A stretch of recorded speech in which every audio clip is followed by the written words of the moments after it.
Bueno, menuda se ha liado en Twitter. ¿Qué ha pasado? Hemos visto que las últimas intervenciones de Gabriel Rufián se han hecho muchas de ellas virales, en el sentido positivo. Pero hay una en concreto en la que habla de migración que a mí personalmente me ha chirriado un poco. Vamos a escuchar el discurso de Rufián y analizamos. Que hablemos de migración. Sí, migración. Y evidentemente no lo estoy vinculando, pero bastan 5 minutos, poner la oreja 5 minutos en un barrio o hablar 10 minutos con un alcalde para saber que los flujos migratorios, como siempre ha pasado, como le pasó a mis abuelos de Andalucía, llegados a Cataluña hace 70 años, que los flujos migratorios son un reto para los barrios. Un reto que se tiene que basar en la seguridad, que se tiene que basar en la integración y que se tiene que basar en el respeto. Sí, el respeto. Porque estamos en sociedades en las que todo el mundo tiene derechos y obligaciones.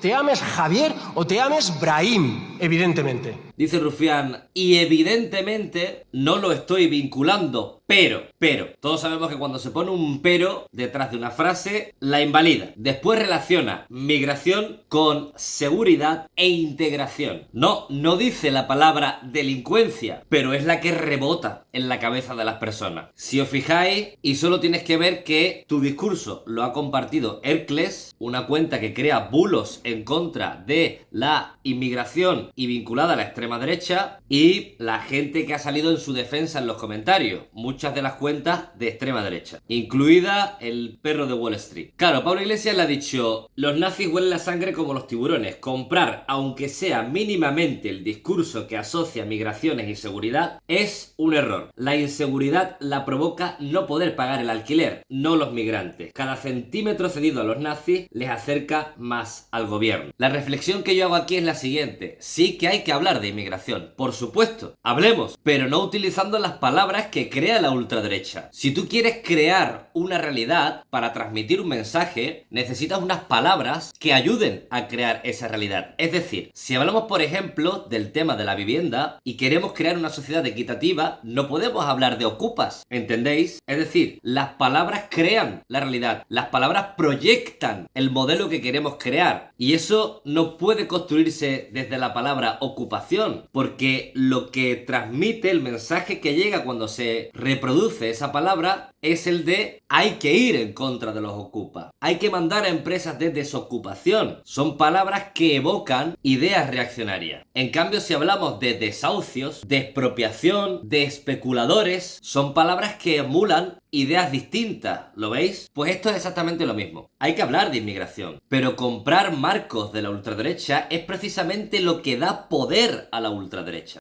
Que hablemos de migración. Sí, migración. Gabriel Rufián es una de las figuras más escuchadas de la izquierda política actual, y creo que es importante aportar contexto para entender por qué habla ahora en estos términos. La Alianza Catalana crece mucho en las encuestas, roba votos a Junts, pero sobre todo ha conseguido que la conversación política se centre en la migración, la criminalidad y la islamofobia, todo junto. Y eso salpica a todos los partidos, también a los progresistas, que se ven obligados a mojarse. Y esto ya lo hemos vivido en 2021, por causa mostraba como casi todas las iniciativas de migración en el Congreso las llevaron Vox y el PP, siempre bajo términos racistas y antimigratorios. Y el tema nunca ha sido que no se hable de migración, sino que se hable desde medidas que mejoran la vida de la clase trabajadora, también migrante. Pero al no hacerlo, las conversaciones se han ido moviendo poco a poco en el Congreso y en las calles, cada vez más hacia las derechas. Un buen ejemplo para cambiar la conversación pudo ser cuando 700.000 vecinos firmaron por una regularización de migrantes, hablando en términos como vivienda, empleo o derechos que al final sacan de la marginalidad.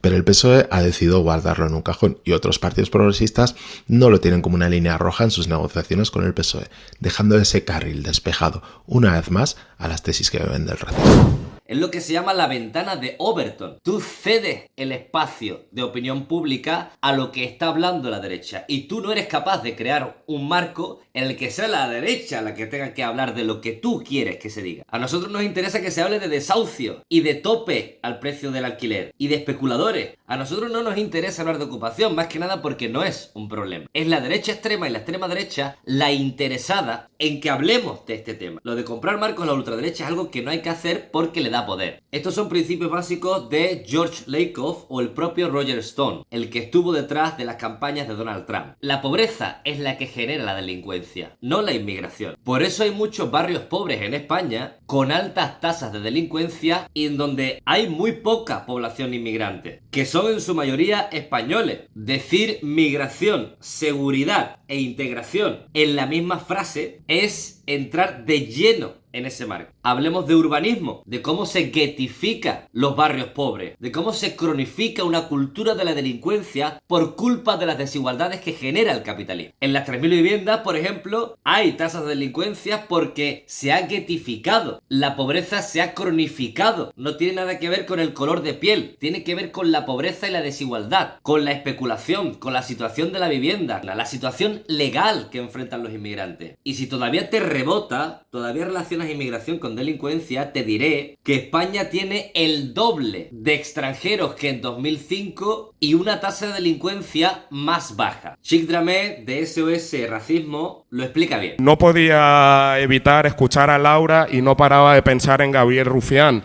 parlamentario al que, bueno, en cierto modo incluso admiro y todo, ¿no? Digámoslo alto y claro, en muchos aspectos he dicho wow, pero esto es lo que decimos y esta es la crítica, ¿verdad? ¿Qué le criticamos constantemente a Vox? Migración en un marco securitario, ¿no? Seguridad, migración, delincuencia, constantemente. Ese es el marco del debate. Tenemos al compañero hablando de la migración, es un desafío en nuestros barrios, es un reto. Hay que hablar de integración, ostras. A lo mejor no está diciendo migración igual a delincuencia, pero el marco mental que está activando te lleva a eso. Yo sinceramente creo que Rufián no tenía mala intención. Realmente lo creo, Pero hablar para solucionar los problemas, para crear una narrativa que ayude a construir una sociedad mucho más empática, no puedes hacerlo con las herramientas de los opresores, de aquellos que pretenden atacar a los inmigrantes, de aquellos que pretenden seguir especulando. Es como si quisiéramos hablar de feminismo y el marco del debate fuera las denuncias falsas. Sería tramposo, ¿verdad? ¿Y por qué no hablamos de violaciones? ¿Y por qué no hablamos de que el 95% de las agresiones sexuales las cometen los hombres? No, la extrema derecha va a intentar meterte a ti en un debate sobre si hay muchas o pocas denuncias falsas. ¿Para qué? Para que no hables de lo realmente importante, que es la violencia machista. Las palabras tienen poder por sí mismas. Por eso, claro que hay que hablar de inmigración, pero cuidando meticulosamente las palabras que utilizamos. Para evocar una nueva realidad, tenemos que aplicar palabras que ayuden a impulsar esa realidad. Y sobre lo de si hay gente en Vox que es nazi, no lo dice Pablo Iglesias. Es algo que dicen propios exdirigentes de Vox. Fernando, ¿recuerda el momento en el que por primera vez piensa que igual se ha equivocado entrando en Vox? Sí, en el momento que Ortega Smith me bloqueó. ¿Por qué le bloquea Ortega Smith? Me bloquea por advertirle que la inclusión de miembros de Plataforma por Cataluña en la ejecutiva de Barcelona era contraproducente para el partido y para la militancia. Plataforma per Cataluña, si no recuerdo mal, es aquel partido xenófobo que había fundado Josep Anglada. Sí. ¿Qué tipo de personas eran? ¿Cómo los definiría? Totalmente de ultraderecha y nazis, son neonazis. Y eso lo hicieron simplemente por financiación, porque necesitaban dinero y Plataforma por Cataluña tenían bastante dinero en aquel momento. Y Vox necesitaba ese dinero en ese momento. Se lo voy a preguntar directamente para no dejar a la libre interpretación de los que nos estén viendo. ¿La dirección nacional de Vox colocaba a conciencia a neonazis, por ejemplo, en la delegación provincial de Barcelona? Sí. Sí, eran las directrices venían directamente desde Madrid. Abascal era el que decidió que los neonazis entraran en Vox Barcelona. Directamente. ¿Que hay nazis en las concentraciones de Bitoquiles? Pues solo hay que ver banderas de Falange, caras al sol, rojo muerto, abono pa' mi huerto, banderas franquistas y proclamas franquistas. ¿Que todos los chavales que siguen a Bitoquiles son nazis? Por supuesto que no. Hay mucho chaval perdido y que se deja llevar por una retórica nacionalista. Yo eso no lo dudo. Pero que muchos de los cuadros, muchos de los integrantes de ciertos partidos políticos como Vox, ya os digo, no lo digo yo, lo dicen propios exdirigentes del partido. El propio Ortega Smith, ahora medio apartado por Abascal, hablaba de lo magnífico magnífico que era José Antonio Primo de Rivera, creador de la Falange Española, el partido fascista por excelencia de este país. Es una descripción lo que se hace. Es cierto que hay integrantes nazis dentro de este partido, pero no lo digo yo, lo dicen ellos mismos. Con respecto a cómo actuar con esto, sin duda aquí le doy la razón a Pablo en el sentido de que no hay que utilizar sus palabras, sus marcos, porque ayudaremos a su realidad, a su forma de ver el mundo. En cuanto a cómo actuar con personajes como Vito Quiles, no lo tengo tan claro. No sé si la mejor manera es tirarle el micro. Vito Quiles es un escuadrista, es un provocador, y a esta gente no hay que darles ni un milímetro. Yo cada vez que veo a mi amigo Gabriel Rufián de compadreo con este es como: Gabriel, vamos a dejar de hacer el gilipollas, son fascistas. Vito Quiles va con matones a estas cosas, y yo ya estoy harto además de ver que los antidisturbios solamente pegan a la gente de izquierdas. Tengo ganas de ver a los antidisturbios pegar de una vez a estos matones que van buscando provocaciones y van buscando hacer daño. A esta gente no se les puede tolerar, no se les puede llamar periodistas, son escuadristas, son fachas, buscan la provocación y no se les puede dar ni medio milímetro. Pero Pablo, que venía a defender los derechos de los trabajadores. Creo que los fascistas sobráis aquí, que eres un provocador, Vito, y que no deberías estar. Y que gente como tú es basura y ojalá te echen de actos como esto. ¿Usted no cree en la libertad de prensa? ¿Qué haces? ¿Qué haces?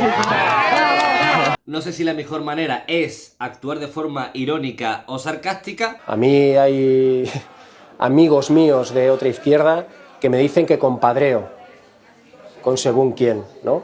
Yo lo que hago es intentar trolear y sonreírle al fascismo, porque tampoco se me ocurre otra manera de hacerlo. Creo que tirarle el micro a alguien no es una buena idea.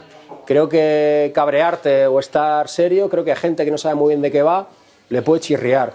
Así que yo intento trolearle y sonreírle al fascismo, porque mi experiencia personal y vital, que he tratado con muchos fachas en mi vida, desgraciadamente, es que lo que peor llevan es la ironía y el sarcasmo. Así que yo apuesto por esto. Vuestro equipito. Si no cree que es paradójico que usted, siendo independentista, nos quiera echar de Congreso por no cumplir las normas. Os han quitado la pancarta esta, ¿no? O sí, quizá hay que actuar como Matute. Queríamos preguntarle, no sé si podríamos... No te voy a contestar nada. Porque han ido ustedes hoy por primera vez a la Moncloa a hablar de armas. Qué paradoja, ¿no? ¿Qué le parece? ¿Qué tal la reunión con Pedro Sánchez? Simplemente eso, dos preguntitas y... No te voy a contestar nada. En esto último sí que tengo más dudas. ¿Y vosotros? ¿Qué opináis? ¿Cuál es la mejor manera de abordar a personajes como Vito Quiles? ¿Qué opináis de este análisis? Me gustaría que creáramos una opinión conjunta, que charláramos, porque es importante. Es importante que abordemos este tipo de situaciones. Si queremos crear un relato sólido y unitario en la izquierda. Si consideráis que esto es necesario para generar conciencia, podéis dejar un like y un comentario. Importantísimo para hacer que este vídeo lo vean muchas más personas. Pongámonos el reto de más de 600 comentarios. A ver qué pasa. Pero si queréis ir un paso más allá, podéis apoyarme en Patreon a través del enlace que os dejo aquí abajo. Nos vemos en la próxima.